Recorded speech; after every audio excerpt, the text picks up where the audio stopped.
कोलकाता से इस वक्त बड़ा अपडेट सामने आ रहा है। कोलकाता रेप मर्डर केस में मुख्य आरोपी का पॉलीग्राफी टेस्ट हो चुका है, यानी कि संजय रॉय का पॉलीग्राफी टेस्ट हो चुका है। संजय रॉय का 3 घंटे तक पॉलीग्राफी टेस्ट चला। 2 ट्रेनी डॉक्टरों को भी पॉलीग्राफी टेस्ट हुआ है और सीबीआई की कोलकाता में अब कई जगह पर छापेमारी की कार्रवाई देखी जा रही है। सीबीआई अधिकारियों ने कहा है कि बहुत सबूत मिले हैं। तो देखिए, कल 2 महत्वपूर्ण घटनाएं जो है कोलकाता में हुई हैं इस पूरे जांच मामले में लेकर। सबसे पहले संजय रॉय के पॉलीग्राफी टेस्ट कल पूरा हो चुका है और अब ऐसे में साइकोलॉजिकल टेस्ट जो उसका हुआ था उसको लेकर और पॉलीग्राफी टेस्ट पे जिस तरीके से जवाब संजय रॉय ने दिया है उसका मिलान अब किया जाएगा। उसके बाद किसी तह तक पहुंचा जाएगा और अभी कई सवाल ऐसे बचे हुए हैं जिसका इंतजार सीबीआई को है, उनके जवाबों का इंतजार। इसके अलावा अगर बात की जाए तो 6 लोगों का पहले ही पॉलीग्राफी टेस्ट हो चुका था और जिसमें संदीप घोष भी शामिल थे, उनका भी पॉलीग्राफी टेस्ट हो चुका है। इसके अलावा कल सीबीआई ने बड़ी कार्रवाई करते हुए संदीप घोष के ठिकानों पर छापेमारी की कार्रवाई भी की और पूरा दिन भर ये छापेमारी की कार्रवाई चली, सीबीआई की रेड चली। इसमें कई अहम सबूत पाए गए हैं, ऐसी सूचना मिल रही है। 2 ट्रेनी डॉक्टरों का भी कल पॉलीग्राफी टेस्ट हुआ है इसी बीच और दूसरी तरफ सीबीआई की कई जगहों पर कोलकाता में कल छापेमारी की कार्रवाई देखी गई जिसमें कई ऐसे अहम सबूत मिले होने की संभावना जताई जा रही है जो कि इस केस को सॉल्व करने में काफ़ी मददगार साबित हो सकते हैं। या फिर अगर बात की जाए तो जिस तरीके से संदीप घोष पर कल सीबीआई ने एफआईआर दर्ज की है उस मामले को लेकर कई सारे सबूत इसमें मिले हैं। ये तस्वीरें आप देख रहे हैं, ये तस्वीरें वही तस्वीरें हैं जब सीबीआई की टीम जो है संदीप घोष के आवास पर पहुंची थी और कई सदस्य सीबीआई के यहां पर पहुंचे थे रेड डालने के लिए।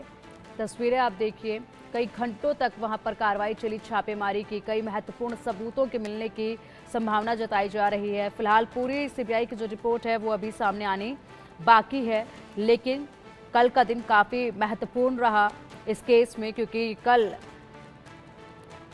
सबसे पहले पॉलीग्राफी टेस्ट संजय रॉय का हुआ। लगातार संजय रॉय से सवाल किए जा रहे हैं, 3 घंटे तक ये टेस्ट चला है।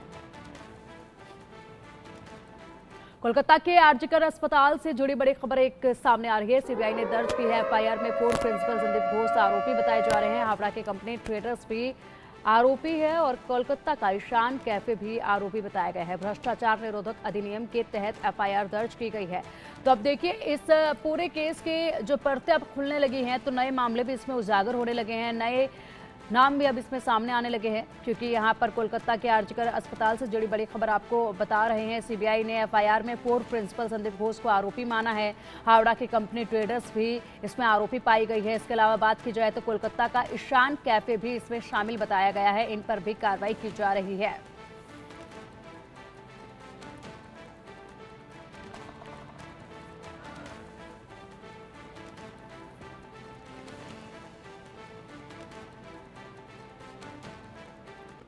कोलकाता रेप एंड मर्डर मामले में परत दर परत खुलासे हो रहे हैं। आरोपी संजय रॉय की पॉलीग्राफी टेस्ट के बाद केस की पूरी तस्वीर सामने हो गई। हैवानियत का पूरा सच उजागर होगा। सीबीआई के रडार पर जितने भी किरदार हैं सभी से सच जानने की कवायद हो रही है। लेकिन कोलकाता कांड में सबसे ज्यादा ममता सरकार की फजीयत हुई है। सुप्रीम कोर्ट में फटकार के बाद ममता सरकार बैकफुट पर है। एक रिपोर्ट देखिए। हैवानियत की राह, हर राज से होगा खुलासा। पॉलीग्राफ टेस्ट से गुनहगारों की बनेगी लिस्ट। ममता सरकार के पापों का होगा पर्दाफाश। Kolkata rape and murder case मामले में पूरा सच सामने आने वाला है। आरोपियों की पॉलीग्राफ टेस्ट से हर राज का होगा खुलासा।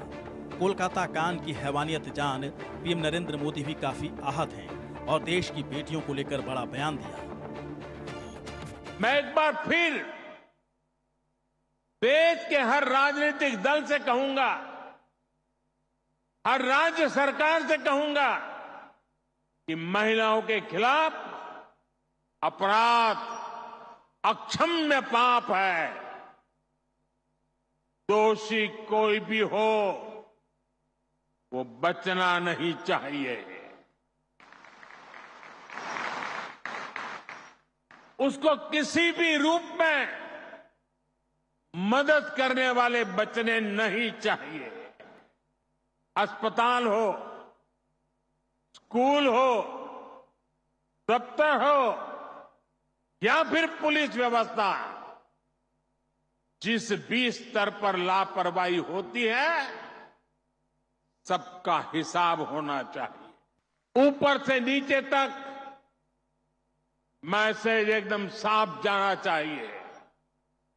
ये पाप अक्षम्य है। अरे सरकारें आती रहेगी, जाती रहेगी, लेकिन जीवन की रक्षा और नारी गरिमा की रक्षा इस समाज के रूप में भी और सरकार के रूप में भी हम सबका बड़ा दायित्व है। आरोपी प्रिंसिपल संदीप घोष के साथ 5 लोगों की कल पॉलीग्राफ टेस्ट हो चुकी है। सवालों की फहरिस्त लेकर आरोपियों से सच उगलवाने की कवायद हुई है, लेकिन सबसे बड़ा शैतानी सच तो आरोपी संजय रॉय उगल रहा है। संजय रॉय पॉलीग्राफी टेस्ट में सीबीआई के कई सवालों में उलझा होगा और सच जरूर उगला होगा।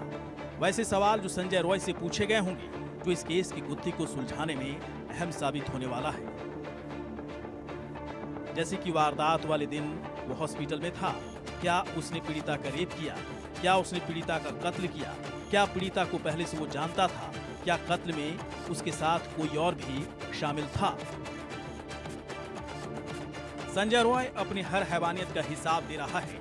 भले ही वो कोर्ट में खुद को बेकसूर बता रहा हो, लेकिन सारे सबूत उसके खिलाफ हैं। उसकी शैतानी कुंडली सबके सामने है।